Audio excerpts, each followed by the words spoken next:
Hey, it's Alexander Creek, psychic medium and astrologer, otherwise known as Docstar Oracle. Welcome to the first episode of the Docstar Oracle Report. It's a little bit easier to say than my other podcast title. So, those of you who've been following me for a minute, it's not my first podcast, but I'm just like, let's rework the name and make it a little simpler. So, welcome to the official first episode of Docstar Oracle Report. So, the vision's still the same. This is where, spirit and stars collide. So, we talk about astrology on this podcast and on this channel, as well as developing your psychic abilities, spirituality, tuning into spirit. So this is going to be more of that. This video, this video and this podcast, we're going to be talking about how I became a professional psychic, how I became a channel, and how I got started. And I just wanted to take some time to share a little bit of my journey with you because I'm going to be teaching a round of psychic development classes online, psychic development level 1, starting the week of July 8th. And, before I, start selling the class and gapping about it, I wanted to talk about really kind of how I got here, how I got started, just a little refresher, especially for those of you that don't know me. Um, so first of all, I did not necessarily have a lot of psychic mediums I found like when I was younger, when I really wanted to do this, but did not necessarily have these classic experiences of like a near death experience. Like, I don't really necessarily think I could hear and see spirit as a child, like as long as I could remember. You hear those stories a lot. And that just was not me. I'm a Taurus sun, Virgo moon. I have a lot of earth energy. And I feel like, and that I feel like the psychic side of me definitely has always been there, as it is, I think, for everyone. And the psychic part of me is very strong, and but it took a little bit of nudging for me to get in touch with that part of myself. I always knew on some level that it was there. I had a very strong interest in paranormal and spirituality since I was a child. I have like early memories of somehow checking out books from my public elementary school library. They had a whole like section on like ESP and ghosts and UFOs. And part of me is like, okay, is that normal? Like, was I meant to, see those books and connect with that? Because that really, I think, helped me, sustain my path of things that I was really interested in. But there was no like outside person telling me to be interested in that, like it was always very organic. Like, was like, I really want to know about the paranormal. Like, what happens, as a soul after we die. I just really wanted to know. I was actually brought up Missouri Synod Lutheran, which, if like it is conservative. Like, they were telling, they're like, well, if you're homosexual, you're going to hell. Like, no women pastors. It was that kind of church. And so I wasn't necessarily like raised by hippies or something, right? However, the connection to the other side and the paranormal has been in my family. Um, my dad, for instance, raised Catholic, has a very strong intuition, has always had like dreams, sometimes prophetic dreams, or sometimes will like just have these dreams that he calls like the voice of God. Like, he had a dream after my dad and my stepmom had been married since I was like 6. My parents divorced when I was really young. And he was married to my stepmom for a long time, and they actually split up once for about a year. And then, kind of out of nowhere, he had this dream from God, or spirit, and that was basically saying like, "Hey, like, get back together." And he's had dreams where I was crying and I was really upset, and I hadn't talked to him in a couple days. And he's like, "Hey, I had a dream that you were crying. Is everything okay?" And I was like, "No, it is not okay." I was having I was having some horrible thing I was going through at the time. But he's always kind of had dreams, visitations from, like angelic energies as well, that have sort of stepped in and saved his life at a certain point. My mom has a lot like me.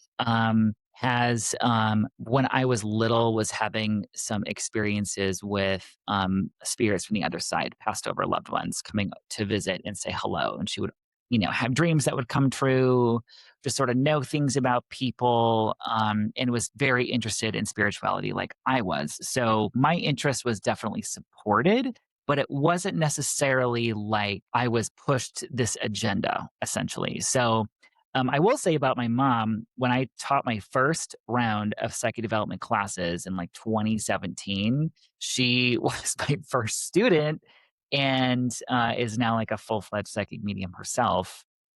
She doesn't really do it like readings for money anymore, but she'll still read for friends and stuff like that. And it's definitely a big blessing that I can talk to my mom about what I experienced in a session or what I experienced in a reading or what I got from spirit that day or some weird dream I had that came true. Like it's just nice to have that bond. So, but I did not necessarily, I wasn't having people like dead people visit me.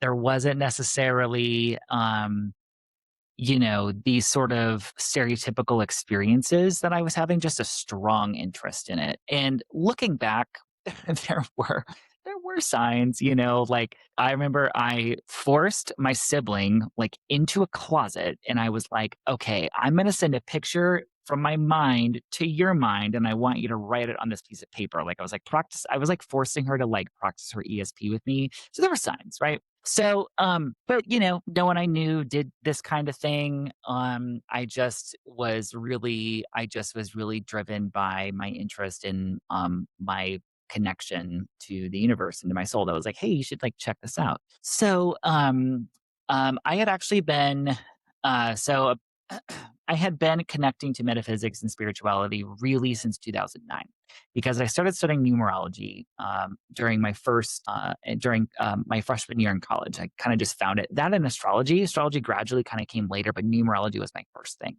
So I was, doing client chart readings, and I really was like, I think numerology is my path. Like I'm going to help people and help them with, by using metaphysical stuff. And sometimes I noticed in when I was doing numerology readings for people, I would just sort of have this knowing that would come through me that I wasn't necessarily getting just from the numbers or just from their chart. Like I just was like, and I was like, what is that about? I was like, and I was like, I'm pretty sure that's what's called clairsentience. I think I'm actually channeling when I do this. So, anyway, so I was really I felt like this voice inside me that was like, "Hey, you should really start working at developing your intuitive abilities." And I'm a bitch that loves to take a class, I'll read a book and take a class, and if there's a class tell me how to do something, I'd rather do that than self-study.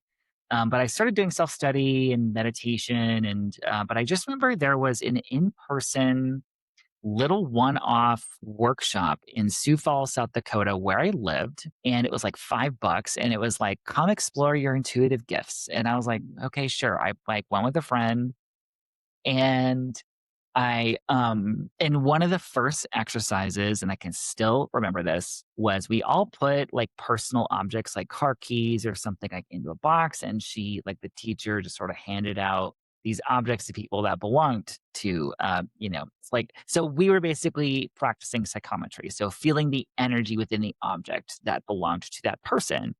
And I somehow ended up with my friend's like ring or necklace. I can't remember what it was. Part of the surprise, part of the element of like you kind of don't want to know with the object that like who you're getting it from. But the teacher was like, I think that you're meant to have this. And I was like, okay, sure. And I was just like, focus my awareness on the energy in this object and I get super emotional and I can feel my friend's grandma like on the other side connected to this object. And I was like describing her, what her personality was. And I just felt like my heart just like explode, like my heart chakra. And just it was really emotional because I could feel all this love coming through. And I was just like weeping as I'm talking about it. And I'm like, I like acting. I couldn't, that's not a performance, that's just like, that was completely organic. And so we did some other exercises in class, and I was just like, wow, I really feel like I need to delve into this more. So I decided, I was like, hey, I bet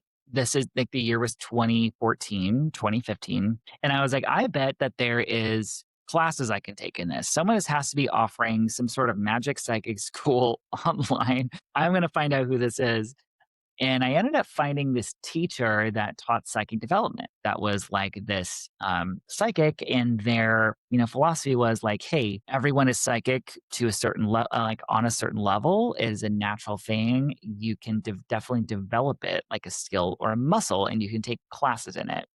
And I went through Lawrence Cielo, Golden Rose Psychic Services, and those classes completely changed my life. Just like completely changed my life. And it was really kind of like the third class I took. And I was like, I think this is like my vocation and my path. I think I'm supposed to be doing this for a living. And it was through, it was really kind of when we started like reading our classmates or, you know, practicing like psychic exercises with our classmates. And I just was like, it's like when you recognize that you have a talent for something, but you just didn't know that any of that was there until you tapped into it. It's like being like really good at math, but not having any concept of what math is. And then someone showing you how to do math for the first time. And you're like, well, my brain is just like really good at this. Or it's like, I just like love this. Yay, math. So, it just happened for me really quickly. And it wasn't like I just took these classes and I was like, hey, I'm this amazing psychic now. Like I was able to start doing sessions for clients. And for me, it just kind of felt right. Like the timing was just like, I think I'm supposed to step into this and just do it.